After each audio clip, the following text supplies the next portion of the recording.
remember Bobby Kennedy this week. 50 years after his death, Bobby Kennedy's family gather in memory of his life.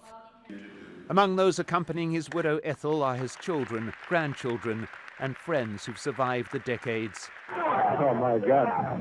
Senator Kennedy has been shot. Remembering that day when Robert Francis Kennedy's bid to become President of the United States was ended in a hail of bullets.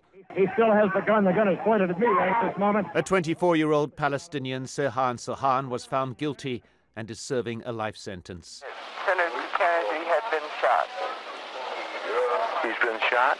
That's right. Obviously, I was there, but I don't remember the exact moment. I don't remember pulling my gun out of my body or whatever it was located, and I don't remember aiming it at any human being. I don't remember any of that. But the family, renowned for its unity, is sharply divided about the circumstances of Bobby Kennedy's death. Earlier this year, his son Robert F. Kennedy Jr. visited Sirhan Sirhan in prison and afterwards called for the investigation into the death to be reopened. I went there because I was curious and disturbed by what I'd seen in the evidence, he says. I was disturbed that the wrong person might have been convicted of killing my father. His sister, Kathleen Townsend Kennedy, says, I think Bobby makes a compelling case. But Joseph P. Kennedy opposes the reopening of the case. His response, I think that what is most important is that our country and my family reflect on what my father stood for and fought for.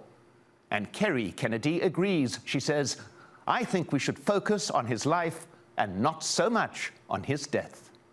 Among the problematic details, Bobby Kennedy was shot in the back of the head, but eyewitnesses placed Sirhan Sirhan in front of him.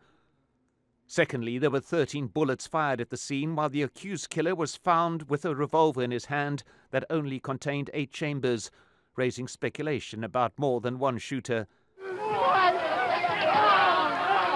This is the story of Kennedy and his assassin.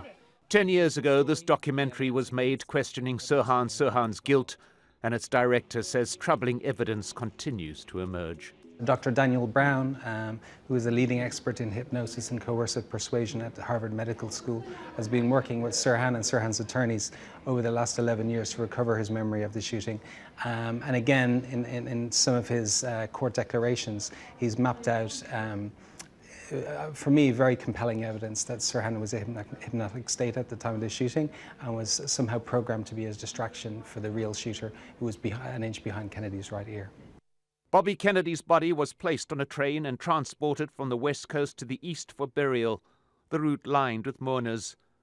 But the journey to establish how he died may still be incomplete.